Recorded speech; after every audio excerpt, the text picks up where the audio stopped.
ఏందో rod wheeler God dog అవుతాడు అనుకుంటే గుడిసెడ్ డాగ్ అయినాడు వీడు. ఏందో టెంకాయలు ఒలుసుకుంటా ఇజ్జత్ తీసుకుంటా చుట్టుపక్కల వాళ్ళు మిద్ది పైన చూసి వీడు కొబ్బరి బొండాలు ఒలిసేకి పెట్టుకున్నారు అనుకుంటారు ఎవరన్నా. ఇండ్లు గాబలాగా అవసరం ఉన్నట్లు కాదు. టెంకాయ చెట్టు మీద నుంచి పడిన కాయలను ఒలుస్తున్నాడు.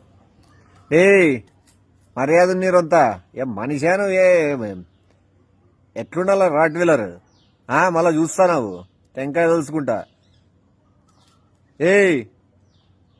లేస్తావా అని కావాలి నీకు జో కట్టి చిల్లర నాయలా మర్యాదలు తీసుకుంటాడు మిద్ది పైన. ఏమనుకోలే ఊర్లో వాళ్ళు భారీ గాడ్డాగ్ అనుకుంటే టెంకాయలు పలుసుకుని టెంకాయలు కొట్టుకు ముక్కుబడి ఉందా నీకేమన్నా? పక్కకేదే ముక్కున్నావేమన్నా నువ్వేమన్నా టెంకాయలు కొడతానని అలాగే కొట్టాను కొట్లే లేవా ఫస్ట్ లేవు యాదవ్వా రా